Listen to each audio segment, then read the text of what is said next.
kulishika neno la Mungu na kumpenda Yesu. Kulishika neno la Mungu na kumpenda huyu Yesu. Wakati hizi ni za kupenda fedha, na wakati mwingine fedha inaweza ikawa Mungu wako, lakini hayo ni machukizo mbele za nani? Mbele za Mungu. Bwana Yesu asifiwe sana.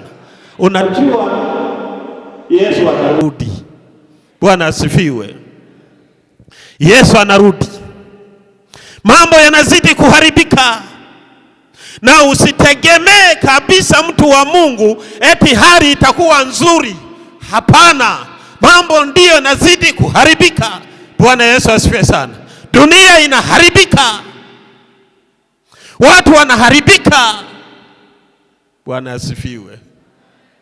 Nina mgeni hapo kwangu, ndio yuko kwenye ibada huko, anahudumu, lakini ametoka Marekani. Akianza kusimulia ya Marekani utashangaa. Bwana Yesu asifiwe. Utashangaa, ni nyakati kabisa za uasi.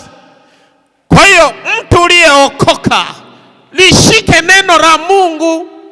Bwana asifiwe. Uishi maisha matakatifu. Hizi tabia ambazo zimetajwa hapa ujiepushe nazo. Bwana Yesu asifiwe sana.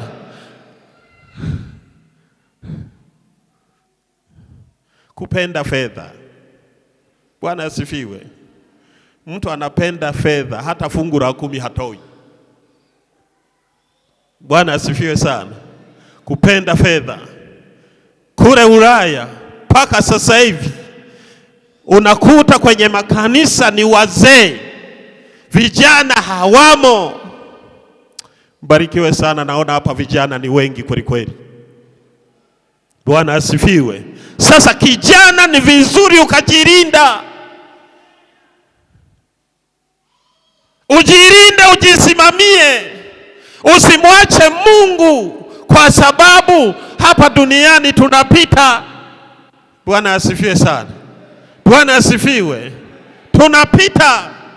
Kwa hiyo ni vizuri kuishi maisha matakatifu. Bwana asifiwe sana. Amen. Amen. Wenye mfano wa utauwa, lakini wakikana nguvu zake, hao nao ujiepushe nao, kwa maana katika hao wamo wale wajingizayo katika nyumba za watu na kuchukua mateka wanawake wajinga, wenye mzigo wa dhambi. Bwana asifiwe. Wakichukuliwa na tamaa za namna nyingi. Kuna ushawishi mwingi. Ametajwa hapa mwanamke. Bwana Yesu asifiwe sana. Unajua wanawake wametajwa sana kwenye Biblia kuliko wababa eti.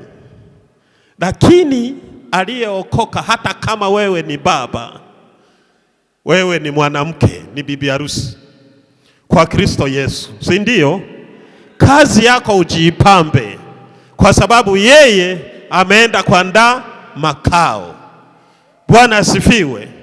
Katika desturi za Israeli, mtu alikuwaga akichumbia akaposa, halafu anaenda kuandaa nyumba. Ndio maana unaona Mariamu, Yusufu alivyorudi anakuta Mariamu ni mjamzito. Bwana asifiwe. Umeona mtu wa Mungu? Kwa hiyo mtu akisha poswa tu tayari huyo ni mke. Ndio maana Yusufu anaambiwa usihofu kumchukua mkeo. Bwana Yesu asifiwe sana. Kwa hiyo katika desturi yao ya Kiyahudi walikuwa akiposa mtu, akisha toa mahali tayari huyo ni mke wa mtu. Kwa hiyo anaenda kuandaa nyumba, halafu atakuja mchukue ili ampeleke kwenye ile nyumba ambayo ameenda kuiandaa. Bwana Yesu asifiwe sana. Na ndiyo maana kanisa ni bibi harusi. Bwana ameenda kuandaa makao, ameshamaliza kutuposa, amemwaga damu yake pale msalabani, ametoa uhai wake kwa ajili yetu. Bwana Yesu asifiwe sana. Ameenda kuandaa makao, akimaliza atakuja. Kwa hiyo ni vizuri mtu wa Mungu usijisahau ukamezwa na dunia. Bwana asifiwe. Dunia isikumeze. Washawishi ni wengi unaokutana nao huko. Hakikisha mtu wa Mungu umejisimamia. Bwana asifiwe. Unajua dhambi haiwezi ikamrukia mtu. Sema amina. Dhambi haiwezi ikamrukia mtu. Dhambi huwa inafuatwa na mtu, inashawishi. Ndio maana Biblia inasema inachukua mimba, ikikomaa inazaliwa dhambi. Tamaa, tumeona hapa kuna tamaa. Bwana Yesu asifiwe sana. Wasiopenda hata wazazi. Bwana Yesu asifiwe sana. Bwana apewe sifa. Kuna wazazi wa aina hizi mbili. Kuna mzazi wa kimwili na kuna mzazi wa kiroho, anayekufundisha mambo ya mbinguni, ya uzima wa milele. Bwana Yesu asifiwe sana. Bwana asifiwe. Ndio, huyo ni mzazi. Mimi mzazi wangu ni mtichae. Bwana Yesu asifiwe sana. Bwana asifiwe. Tuongeze tena sura ya 4. Soma sura ya 4 hapo, mstari ule wa 3.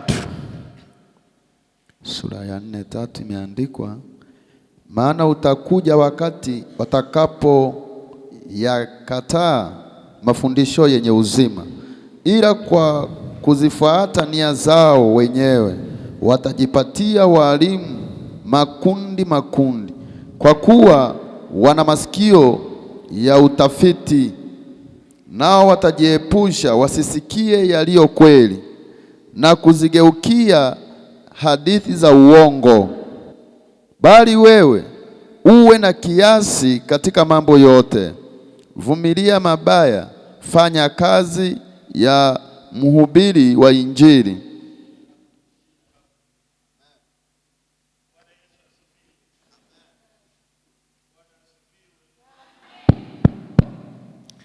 Amen.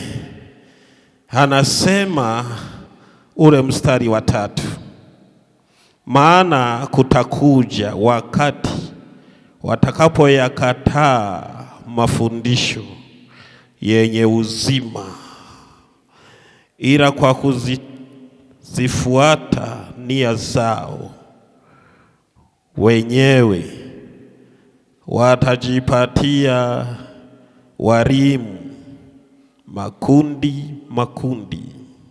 Bwana Yesu asifiwe sana.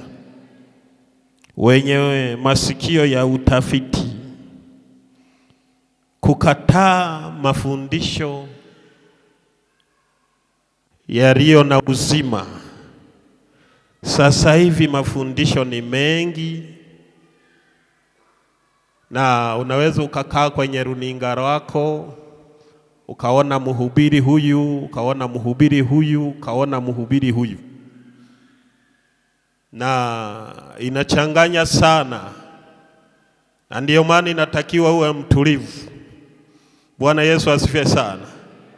Wakati mwingine unaweza ukakuta mtu yumo kanisani, lakini ana wachungaji hao 5, na huyu wa hapa anakuwa wa 6. Maana akienda wakati mwingine jioni, kuna mhubiri anahubiri kwenye runinga. Bwana asifiwe.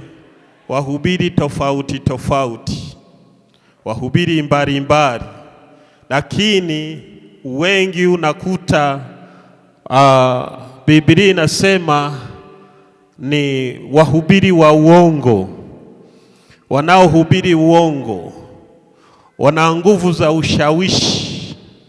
Bwana Yesu asifiwe sana. Watakataa mafundisho yenye uzima. Bwana asifiwe. Ni kuombe mtu wa Mungu uwe na utulivu.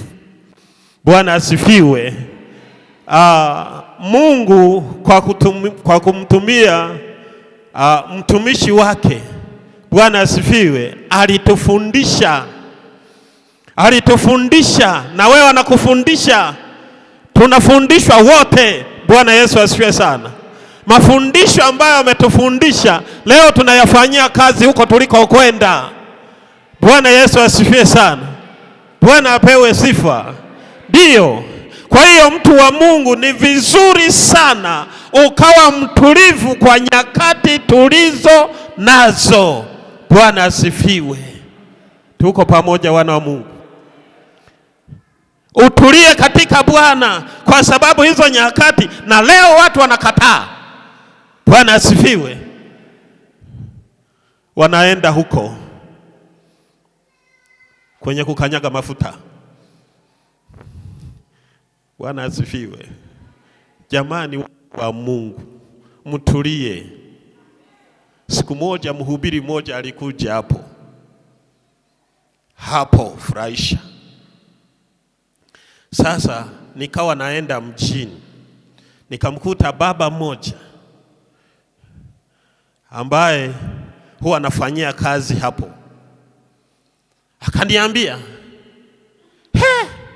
mchungaji, nimeshangaa. Watu walikuwa wanapita hapa wanaelekea kwa yule nabii, yale hata yule usiye mdhani wanakwenda. Unaona? Bwana asifiwe. Bwana Yesu asifiwe. Yaani wanapita hapa makundi kwa makundi,